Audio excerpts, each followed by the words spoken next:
예.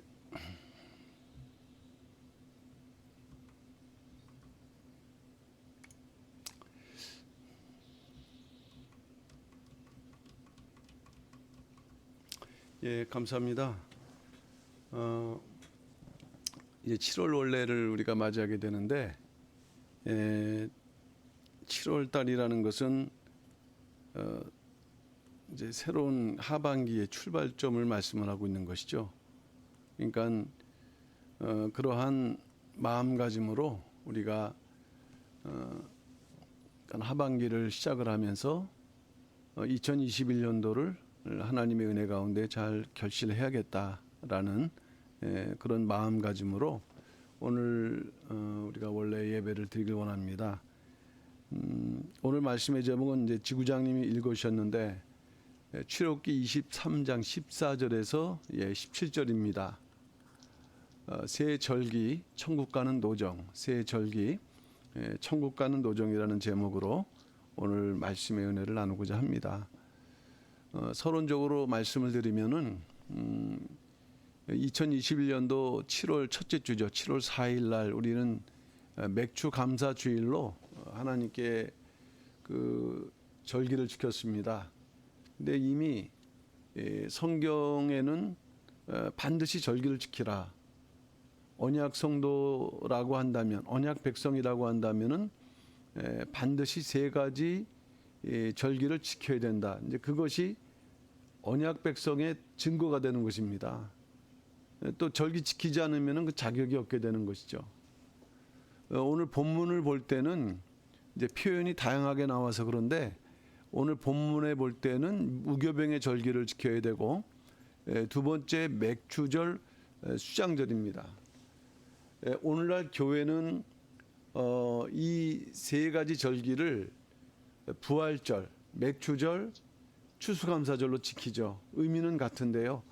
그 가운데 이 맥주절은 성경에 있는 그대로의 명칭을 오늘날 교회가 사용하고 있다는 것이에요. 자, 중요한 것은 하나님께서 왜 새 절기를 반드시 지켜야 되는가? 구약 당시에는 그것이 언약 백성의 징표지만은 여기에는 구속사적으로 바로 천국을 가는 노정,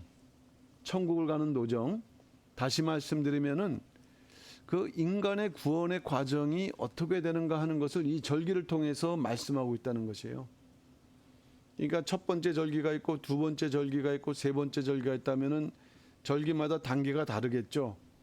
그러면 저나 여러분들은 지금 어느 단계까지 우리가 왔고 신앙생활을 하고 있는가 하는 것을 우리는 이 절기를 통해서 알 수가 있는 것입니다. 그냥 막연하게 절기도 온전히 지켜야 되지만은 이런 의미를 모르고서 절기를 지켜서는 안 되는 것입니다. 자, 그러면 본론으로 들어가서 새 절기 오늘 두 대지로 이제 말씀을 드리려고 하는데 첫 번째 대지는 새 절기는 어떠한 절기가 있는가 하는 것입니다. 아까는 출애굽기 우리가 23장 14절에서 17절 말씀을 읽었는데요. 23장 13절에서 17절 말씀을 읽었는데 동일한 의미를 담고 있는 신명기 16장 17절 17절 말씀을 보게 되면은 역시 모든 남자, 이것은 언약 백성을 말씀하는 거죠. 1년 3차 반드시 지켜야 된다. 여기서는 무교절이라고 그랬고요. 아까는 무교병의 절기라고 했는데 무교절이라고 했고 또 여기서는 맥주절이 아니라 칠칠절이라고 했습니다. 그러니까 맥주절과 칠칠절은 같은 절기예요. 그 다음에 초막절이라고 했습니다. 초막절. 자, 그러면 이 절기를 하나하나 살펴보는데 첫 번째 무교병의 절기라고 합니다. 무교병의 절기.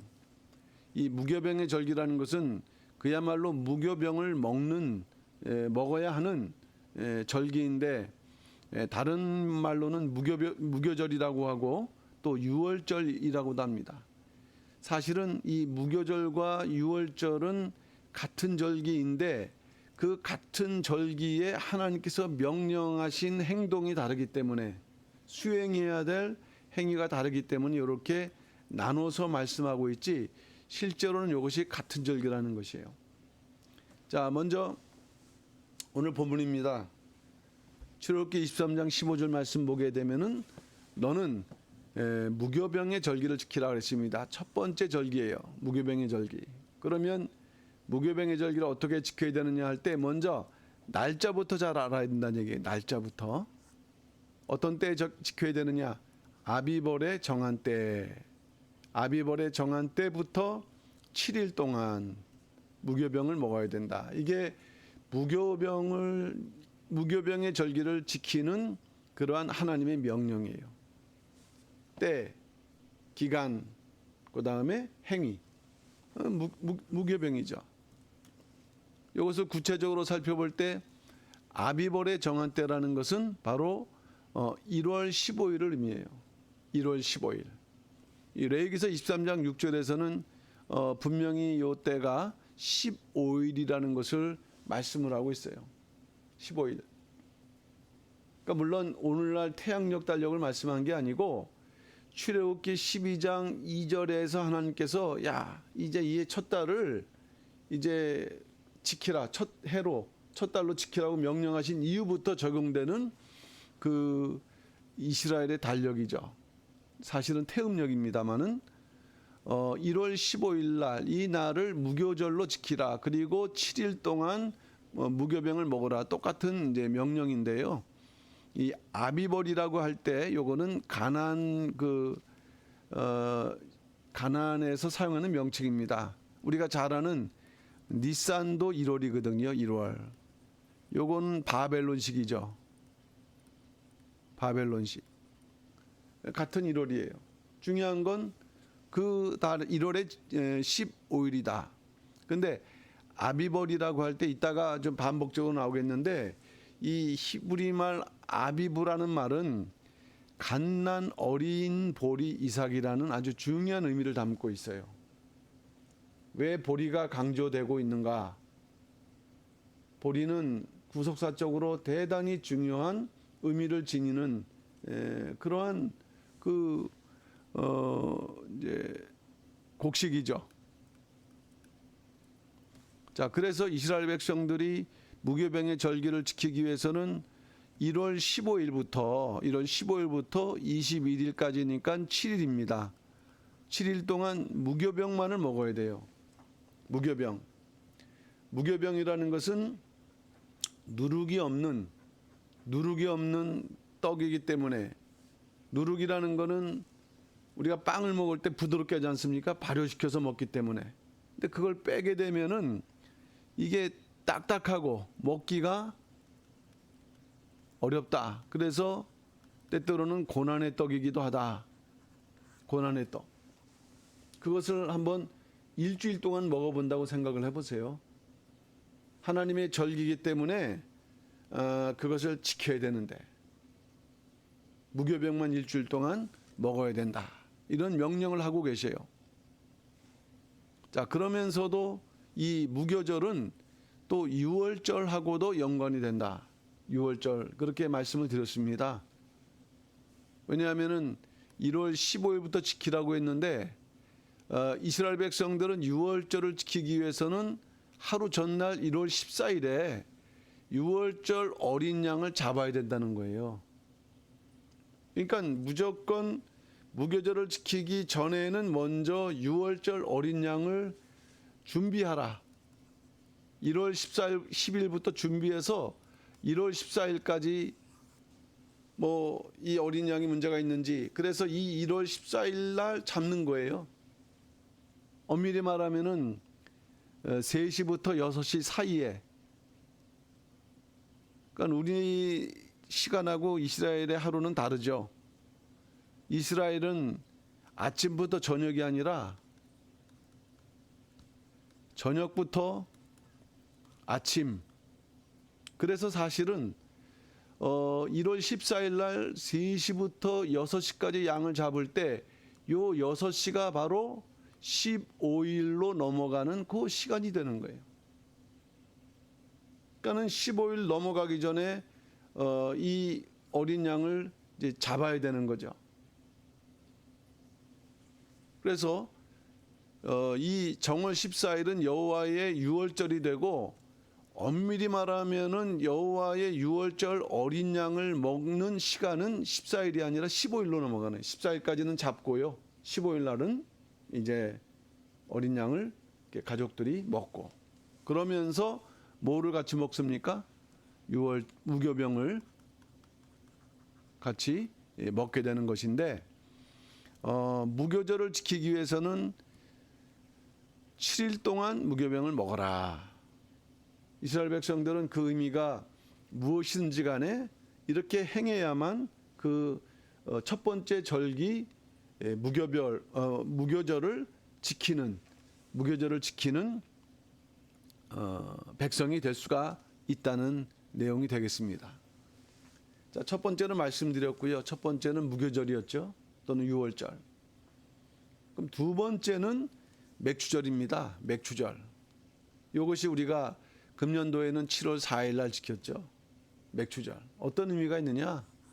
상반기를 결산하고 그다음에 하반기를 하나님께 맡기는 그런 의미에서 교회는 7월 첫째 주에 무조건 맥주절을 지키는데, 근데 구약 이스라엘 백성들은 이 맥주절을 지키는 데 있어서 맥주절이라고만 하지 않고 초실절이다, 칠칠절이다, 오순절이다. 이 맥주절에 관계된 명칭은 모두 4개예요. 맥주절, 초실절, 칠칠절, 오순절. 자, 그러면 왜 같은 절기인데 이렇게 명칭이 4개가 되는가 하는 것을 우리가 잘 알아야겠다. 엄밀히 말하면 무교절, 유월절은 예수 그리스도에 집중된 절기이고, 이 맥주절은 우리하고 연결된 그런 절기입니다.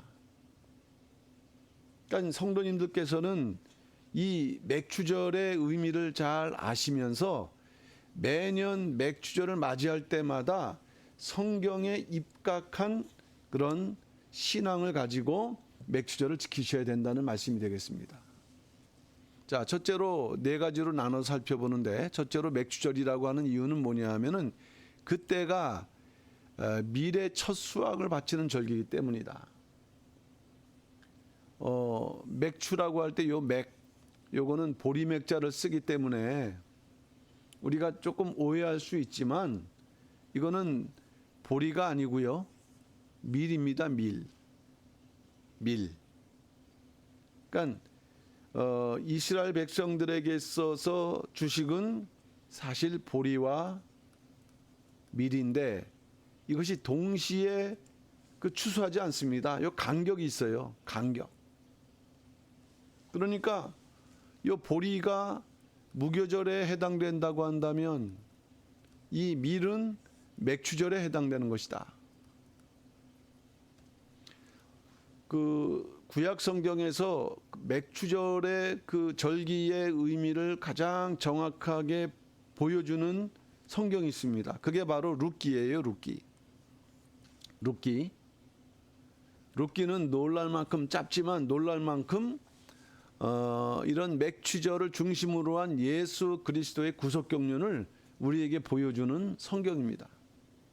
자, 룻기 2장 23절 읽어보게 되면은 이에 룻이 보아스의 소년들에게 가까이 있어서 보리 추수라 했습니다. 첫째 보리 추수, 두 번째 미래 추수라 했습니다. 미래 추수. 그러니까 이 나오미와 룻 시어머니하고 그 며느리의 관계 아니겠어요? 남편 또 아들 다 죽고 이제 고향으로 돌아왔을 때 이 보아스라는 그 사람의 그 이제 그 밭에 가서 뭔가 이삭을 주셔야 되는 그런 어려운 형편이었어요. 그런데 그 시기가 어떤 시기냐면은 이 보리 추수를 하고 미래 추수를 하는 시기예요. 그러니까 아까도 말씀드렸죠. 보리하고 밀은 간격이 있다. 엄밀히 말하면 50일 정도의 간격이 있습니다. 그러니까 미래 추수가 시작된 걸 보니까는 보리 추수와 미래 추수가 이제 동시적으로 이루어진 그 때에 이제 거기 가서 이삭을 주우면서 연명했다는 것을 말씀하고 있는데, 이 말씀이 단순하게 이 룻 혹은 나오미의 생애를 역사적으로 증거하는 게 아니고 바로 예수 그리스도의 구속 경륜을 우리에게 설명해 주는 아주 중요한 말씀이다. 보리추수. 나오미와 룻이 보아스의 밭에 갈 때 당신은 보리추수를 마무리하고 미래추수를 시작할 때쯤이라는 것을 말씀하고 있는데, 이스라엘에서는 이 보리추수와 미래추수 간격이 50일이라고 말씀했어요. 이게 대단히 중요하죠. 구속사적으로. 50일. 그러니까 결국 무교절과 맥추절의 간격이 50일이라는 말씀이에요. 50일. 이거는 그냥 하나님께서 그 이스라엘의 그 기후 풍토에 맞게 절기를 정하셨고, 이스라엘 백성들은 그러한 추수를 하면서 절기를 지키게끔 돼 있었던 거예요. 무교절 유월절은 보리 추수를 시작하는 때였고, 맥추절은 미래 추수를 시작하는 때였다. 이렇게 말씀을 드렸습니다. 그래서 우리는 이제 첫 번째 맥추절이라고 할 때, 맥추절은 미래 추수를 시작하는 때구나라는 걸 아시면 되겠는데, 이 맥추절을 두 번째로는 77절이라고 했어요. 77절. 이거는 무교절 이후, 무교절이 15일 날 시작되는데 요 때가 아니고 1월 16일부터가 기점이 되는데, 요 때부터 시작을 해서 7안식일, 그러니까 안식일은 7일이니까 7개면은 7, 7이 49 아니겠습니까? 49일이 지나가야 된다. 그리고 지나간 다음에 이 50일째가 바로 이게 바로 맥추절이에요. 그러니까는 이 50일째 이 맥추절인데, 요 사이에 77이라는 거는 안식일이 7번이다. 7안식일이 지나간다라는 그러한 그 날짜적인 의미 때문에 77절이라고 부르는 것입니다. 그러니까 맥추절이나 77절은 같은 의미예요. 이게 레위기서 23장 15절 기록되어 있는데, 안식일 이튿날 곧 너희가 요제로 단을 가져온 날부터 세워서 7안식일의 수요를 채우고라고 이렇게 말씀을 했습니다. 안식일 이튿날 곧 너희가 요제로 단을 가져온 날부터 세워서 7안식일의 수요를 채우고라고 이렇게 말씀했는데, 여기서 우리 성도님들이 아셔야 되는 것은 안식일 이튿날이라 그랬거든요.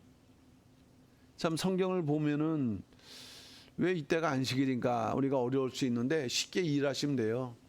우리가 기본적으로 알고 있는 안식일은 토요일이죠. 일, 월, 화, 수, 목, 금, 토에서 이 7일 때 무조건 이스라엘 백성들 안식일을 지키는, 이거는 기본 안식일이에요. 그런데 또 하나님께서는 특별히 명령하시는 안식일이 있어요. 토요일은 아니지만은 우리나라로 말하면 공휴일 혹은 임시 공휴일처럼 특별한 의미를 둬서 평일이지만은, 때때는 월요일일 수도 있고 수요일일 수도 있고, 평일이지만은 하나님께서 명령하신 안식일이 있는데, 바로 요 안식이라는 것은 1월 15일 무교절, 1월 15일을 안식일로 지키라고 말씀했습니다. 여기 있습니다. 안식일 이튿날은 무교절이 시작되는 15일을 안식일로 지키는 거예요. 여기 레위기 23장 7절 말씀이 있죠. 그 첫날, 이거는 무교절의 첫날입니다. 너희가 성회로 모이고 아무 노동하지 말라는 거 보니까 이건 안식일로 지키라는 그런 말씀이에요. 그러니까 아셔야 되는 거는 안식일이 두 가지 종류 안식일이 있다. 토요일날 지키는 정규 안식일과 이렇게 하나님께서 특별하게 절기에 연관되는 그러한 안식일이 있습니다. 한 예를 들면은 7월 1일은 무슨 요일이든 간에 이건 또 안식일 지키는 거예요. 왜냐, 이때가 유대 달력으로서 티시리어 달력으로서는 이게 신년 1월 1일이 되기 때문이거든요. 그런 식의 안식일이 있는데, 1월 15일 날 무교절은 안식일이었고, 그 다음 날 다시 말하면 1월 16일부터 77이 49로 센 50일째를 이렇게 맥주절로 지키라 해서 바로 77절이라고 이렇게 말씀드립니다. 그러니까 49일째가 아니고 언제입니까? 50일째 하나님께 맥주절을 지킨다. 자, 두 번째는 77절이었고요. 세 번째는 오순절입니다. 오순절. 제가 이것은 한자를 썼는데 요 10, 요거는 10순이라는 얘기단 말이에요. 그러니까 10이 5개 하면은 이건 50일이죠. 그러니까 아까 여기 말씀한 요 내용과 같아요. 50일째. 77은 안식일을 7번이라는데 강조하고 있다고 한다면은 이 오순절은 이제 77이 지난 50일째라는 것을 강조하는 것이에요. 근데 성경에서 오순절은 구약에 나와 있지 않고 신약에만 등장하는데 요 사도행전 2장 1절 말씀이죠. 초대교회 당시에 오순절이 이름에 요게 바로 맥주절이자 또 뭐라 했습니까? 77절. 그다음에 이제 오순절이지 않습니까? 예. 참 역사적으로 우리가 이제 절기를 공부하지만요. 절기를 통해서 전체 구속 역사를 볼 때 하나님은 그대로 역사를 하셨어요. 거기에 구속 역사가 나타나고 있기 때문에 이 절기는 어마어마하게 중요합니다. 시간의 문제예요. 때의 문제.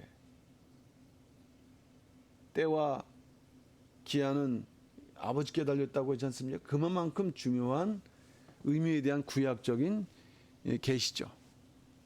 네 번째, 맥주절의 네 번째는 초실절이라 했는데 처음, 결실하는 첫 번째 결실하는 절기라는 얘기예요. 어떤 열매 결실이냐? 밀의 첫 것. 그런데 이 초실절이라는 의미는요. 요거는 무교절에도 연관이 될 수 있어요. 무교절에도. 왜냐하면은 무교절에는 보리의 첫 것이기 때문이에요.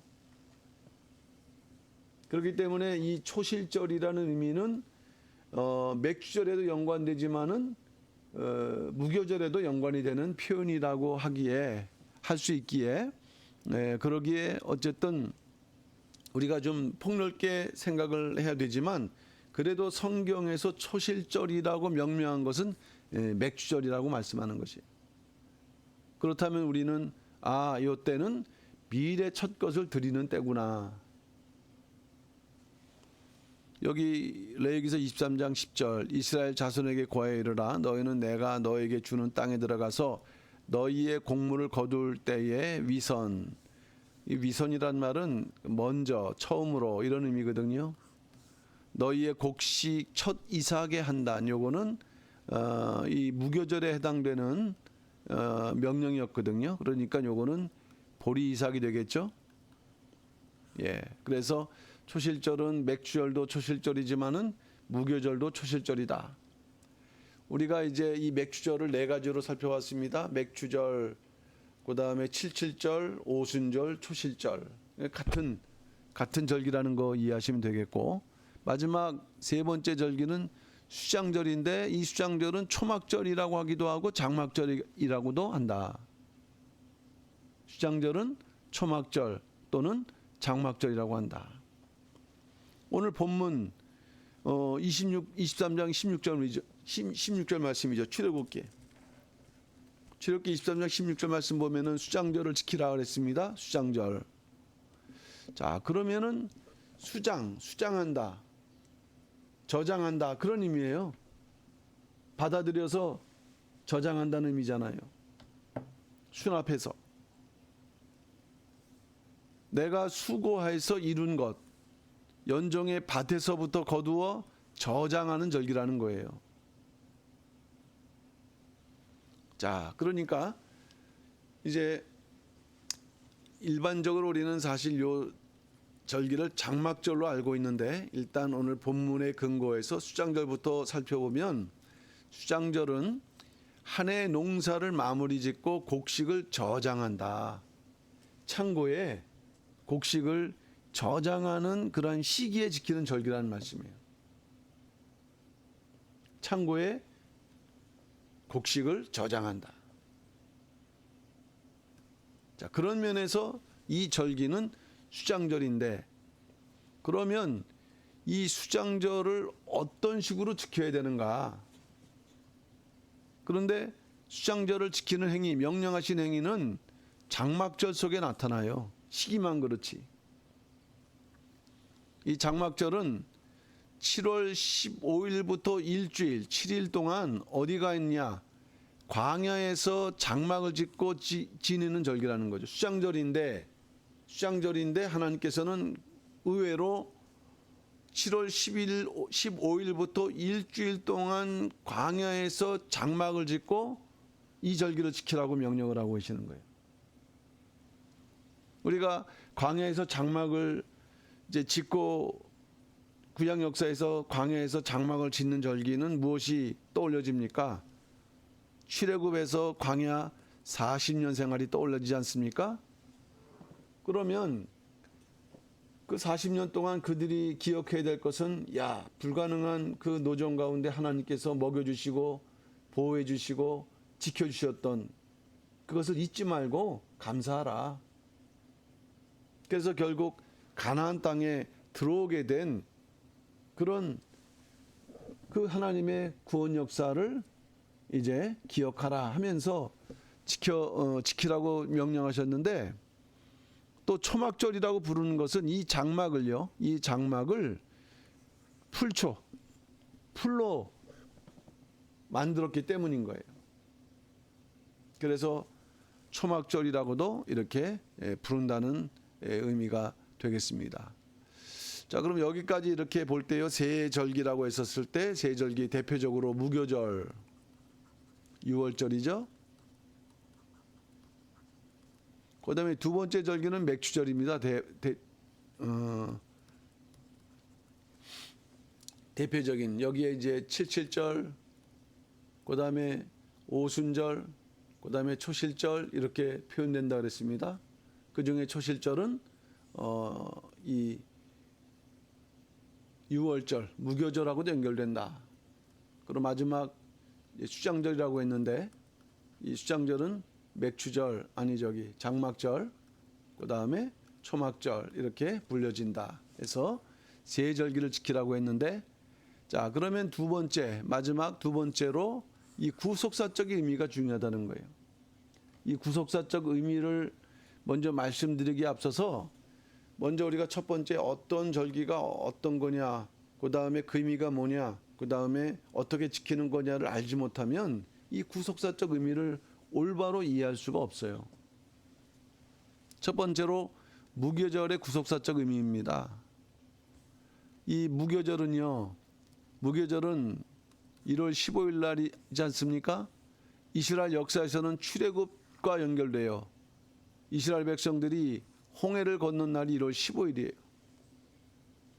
그러니까 이스라엘 역사 자체가 하나님의 구속 역사를 계시하는 역사예요. 하나님께서 그들을 들어 쓰신 거죠. 그래서 그것을 가지고 종말의 성도들에게 그 깨닫게 해주시는 그런 근거로 삼으신 거죠.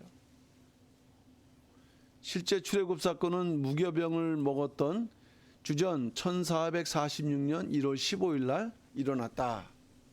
근데 이것을 구속사적으로 보게 되면은 이 무교절과 유월절은 뭐를 상징하고 예피하느냐?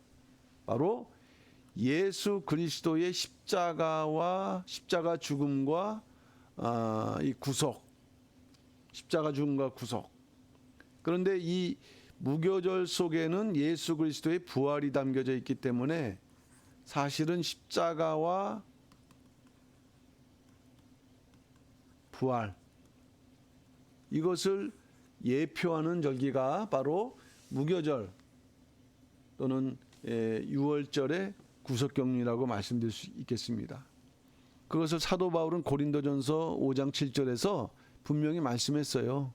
우리의 유월절 양 곧 그리스도께서. 그러니까 유월절 어린 양은 누굴 상징하느냐? 예수 그리스도를 상징한다.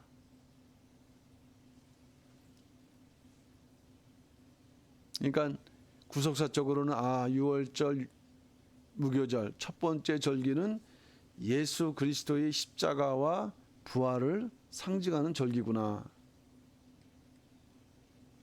자, 이때는 말씀드렸던 대로 무교병을 먹으라고 말씀했습니다. 무교병. 그러면 이 무교병이라는 것은 누룩을 제한, 효소를 제한 떡인데, 요 사도 바울도 고린도전서 5장 7절에서 너희는 누룩 없는 자인데 그랬지 않습니까? 새 덩어리가 되기 위해서 묵은 누룩을 내어버리라. 예수 그리스도의 십자가 구속은 우리의 모든 누룩을 내어버리는 그러한 구원의 과정. 일반적으로 누룩은 밀을 굵게 갈아 반죽해서 띄운 것인데 빵이나 술을 만들 때 부풀게 하는 발효제죠. 그러니까 우리가 식빵 같은 거 먹으면은 말랑말랑하고 또 먹기가 부드럽지 않습니까? 맛도 있고요. 그래서 사실 인간의 생활에 있어서 이 누룩은 떨어질 수 없는데 유독 무교절 7일 동안에는 이 누룩을 전혀 먹지 말라. 왜냐하면 그 누룩이 상징하는 바가 성경적인 측면에서는 부패 혹은 죄성을 가리키니까. 아까 고린도전서 5장 7절에서 버리라고 했지 않습니까? 우리가 예수 그리스도를 받아들임으로 인해서 모든 죄사함을 받았는데 그것을 버리라. 또 하나 이 누룩이 상징하는 바는 종교 지도자들의 잘못된 가르침이에요. 썩는, 생명력이 없는, 부패시키는. 예수님께서도 마태복음 16장 6절에서 이르시되 삼가 바리새인 사두개인들의 누룩을 주의하라. 이 바리새인과 사두개인들은 그 당시에 지도자인데 이 사람들은 이 사두개인들이 정치적인 성향이 강하다고 한다면 이 바리새인들은 종교적 성향이 강해갖고 이들은 또 그 당시에 그 내려왔던 구전을 통해서 그들에게 그 자기들 후손들에 가르쳤거든요. 뭔가 윤리적으로는 옳을 수 있을지 모르지만 하나님에 대한 뜻이 하나도 없는 가르침. 이것을 예수님은 누룩이라고 그랬어요. 누룩. 그러니까 무교절에 7일 동안 먹어했던 무교병, 출애굽을 기념하는 고난의 떡이지만은 거기에 머물러 있는 게 아니라 죄와 부패가 제거된 거룩함을 의미하고요. 너희는 거룩해야 된다. 두 번째는 참된 양식으로서 하나님의 말씀, 생명력 있는 말씀이죠. 바리새인들과 같지 않고 생명력 있는 참된 영생을 약속하는 그 말씀. 그런데 하나님께서는 이제 유월절 어린 양을 먹어 있는 이후에 7일 동안 반드시 이 무교병을 먹어야 된다는 것은 7일은 완전수예요. 무슨 완전수일까요? 우리의 구원이 완성되는 기간, 새 예루살렘 들어갈 때까지 반드시 우리는 참된 하나님의 말씀 말고는 우리의 구원을 보증할 수가 없다는 거예요. 그러니까 우리 성도님들이 진정으로 지금도 7일에 해당되는 기간이죠. 우리 구원이 지금 이루어나가는 과정이니까 하나님의 말씀을 우리가 받는 일에 절대로 소홀히 해서는 안 된다. 자, 그러면 이제 두 번째로 맥추절은 어떤 구속사적 의미를 지니고 있는가 할 때, 맥추절은 이스라엘 역사에서 볼 때는요, 주전 1446년 1월 15일 날에 출애굽에서 홍해를 건넜다 했지 않습니까? 근데 요 50일째 3월 6일이에요. 태음력으로 해서 3월 6일. 요때 하나님께서 시내산에서 나타나셔서 십계명을 선포하셨다. 전무후무한 일이죠. 그 당시에 이스라엘 백성들의 모임을 총회로 이렇게 규정해 주셨고, 총회. 처음으로 나타나셔서 십계명, 단순한 10개의 계명이 아니라 완전한 신구약 성경의 근간이 되는 하나님의 말씀을 선포하는 날이에요. 맥추절의 그러한 그 이스라엘 역사. 근데 이것이 구속사적으로는 예수님께서 부활하신 이후에 50일째에 보면은요. 50일째 보게 되면은 부활하신 날부터 50일째 성령이 강림하셨어요. 초대교회에. 실제로 이것이 있었다는 것이죠. 그래서 사도행전 2장 1절 4절 말씀 보게 되면은 오순절 날이 이름에라 했어요. 오순절 날이 이름에. 오순절 날이 이름에. 한 곳에 모였더니 성령의 충만함을 받고.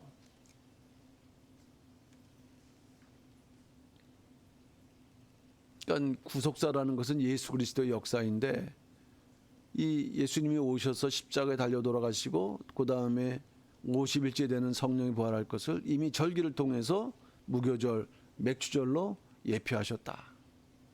그러니까 이런 내용에서 우리가 좀 뭔가 중간 정리를 해보게 되면은 결국 이 무교절기에 제사장에 바친 보리한단 언제 바쳤을까요? 1월 16일 날. 이 보리한단 바치면서 이제 제사장은 그것을 하나님께 드리는데 이 보리한단 예수 그리스도를 상징해요. 우리 성도님들이 보리밥 좋아하시는 분이 있지만은 실제로 더 익숙한 것은 밀입니다. 밀가루. 보리는 좀 밀에 비해서 그 이렇게 좀 더 존귀하게 여기지 않는. 그러니까 예수님이 이 땅에 흠모할 만한 것이 없는 그러한 구원자로 오신 것의 예표예요. 그래서 이 둘째 날에 그 이스라엘 백성들이 바친 그 단을 갖다가 하나님께 흔드는데 앞뒤로, 좌우가 아닙니다. 앞뒤로 하나님께 드렸다 다시 받다 이런 어떤 이렇게 앞뒤로 드리는 이제 그러한 행위가 바로 있었는데 이게 뭐냐면은 예수 그리스도의 부활을 상징하는 거예요. 흔드니까 잠자는 보리한단을 흔드는 거예요. 깨우는. 레위기서 23장 11절 제사장은 너희를 위하여 그 단을 여호와 앞에 연락되도록 안식일 이튿날에 흔들 것이며. 예. 그래서 이걸 요약해 보면은 구약 역사는 1월 14일 날 어린 양을 잡고 1월 15일 날 안식일로 지키고 1월 16일 날 보리한단을 흔드는데 이때가 구속사적으로는 십자가를 지신 날이고 예수님께서는 이때 5개의 영들에게 전도하셨던 날로 베드로전 3장 19절 기록하고 있고 이것이 바로 이제 부활한 날이 되니까 아주 철두철미하게 예수 그리스도의 구원 역사를 그대로 예표하고 있다. 구속사적으로. 절기가 그만큼 중요하다는 것이에요. 그러니까 무교절이 십자가에 달리시고 부활하심으로 구속사의 첫 열매, 보리한단 첫 열매가 되셨다고 한다면은 맥추절은 이게 뭐냐면 이건 성도의 성도. 요거는 예수님, 예수 그리스도의 구속함을 받은 성도들이 예수님처럼 하나님께 너희도 바쳐지는 열매가 돼야 된다. 이런 것을 증거하는 절기다. 고린도전서 15장 23절 그러나 각각 자기 차례대로 되리니 먼저는 첫 열매인 그리스도요. 첫 열매라는 것은 그를 따라서 그에게 붙은 자들도 열매가 돼야 된다는 말씀이 되겠죠. 마지막 세 번째가 수장절인데 이거는 장막절, 초막절. 어떤 구속사적인 의미가 있는가? 마태복음 21장 43절 말씀 보게 되면 그러므로 내가 너에게 이르노니 하나님의 나라는 그 나라의 열매 맺는 백성이 받으리라. 열매를 말씀하고 있는 거예요. 절기를 통해서 구원받는 백성들은 열매를 맺어야 된다. 아까 수장절이라고 그랬지 않습니까? 창고에 추수한 곡식을 채운다는 것은 이 열매된 백성들만이 천국 곳간 새 예루살렘 성에 들어갈 수 있다. 요한계시록 21장 24절이 바로 새 예루살렘 성에 들어가는 것을 예언적으로 말씀한 내용이에요. 그러니까는 무교절, 그다음에 맥추절, 그다음에 수장절 있다고 할 때 바로 이것은 우리가 예수 그리스도를 믿음으로 말미암아 우리가 지나온 그런 의미를 지닌다고 한다면 휴장절은 아주 우리에게 미래적인 그러한 절기다. 아직 천국에 우리가 완전히 들어가지 않았기 때문에. 이 휴장절은 7월 15일부터 7일 동안 지킨다고 했습니다. 이것을 장막절이라고 하는 것은 장막은 결국 천국을 상징하는 거예요. 출애굽기 23장 34절 이스라엘 자손에게 고하여 이르라 7월 15일은 초막절 장막절이죠. 7일 동안 지키라. 근데 여기서 하나 우리가 반드시 짚고 넘어가야 될 것은 중요한 사실은 7월 15일 이전에 7월 10일 대속죄일이 있다는 것을 우리는 아셔야 돼요. 그저 7월 15일만 오는 게 아니라 7월 15일 전에 7월 10일 이런 식으로 요 장막절 지키기 전에 대속죄일이 있다는 거 5일 전에 레위기서 23장 27절에 말씀했죠. 7월 10일은 속죄일이니. 그러니까 하나님께서 그 해의 모든 죄를 용서하시겠다라는 그러한 선포의 절기인데, 자 이게 또 하나님께서는 희년과 연관을 시켜서 희년이 시작되는 날이 7월 10일이라는 의미 속에서 희년은 50년마다 오는 절기 아닙니까?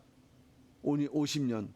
근데 희년은 나팔을 부는 것을 통해서 이것은 구속사적으로 예수 그리스도의 재림을 상징하는 아주 중요한 절기죠.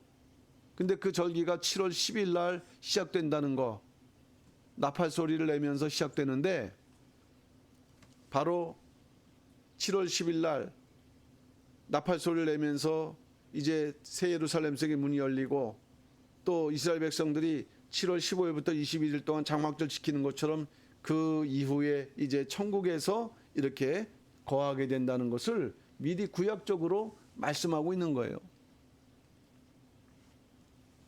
그래서 수장절은요 마지막 때를 예표하는 절기입니다. 새 예루살렘 성에 입성을 해야 되는데 그 전에 하나님께서 언약 백성들은 어떤 죄가 있든지 간에 대속죄를 한번 선포하시고 또 그 속죄의 은총을 입은 성도들은 이제 알곡이 되어서 새 예루살렘 성에 들어갈 수 있다.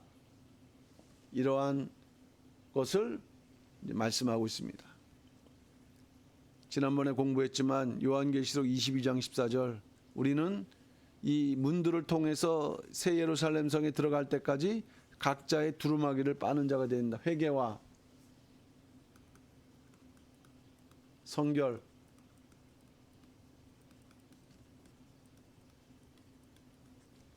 그러한 성도가 되어야 된다는 것을 말씀해 주고 있어요. 자, 이제 결론적으로 말씀드립니다. 결론적으로 천국에 들어가기 합당한 열매가 되어야 된다. 이 절기가 우리에게 이렇게 말씀해 주는 거예요. 그런 의미도 모르고 절기를 지킬 때 그저 헌금을 드리는 것만에 있으면 절대로 안 된다. 어떤 때 헌금도 드리지 않고 또 드려도 정성이 없으면 안 된다는 거예요. 그러나 그것을 더 넘어서 중요한 거는 이런 구속사적인 의미가 있다고 할 때 항상 그때마다 정직한 절기를 지키는 성도가 되어야 된다. 그러나 더 넓게 이러한 세 절기는 우리에게 뭘 요구하느냐? 천국에 들어가기 합당한 열매가 되어야 된다.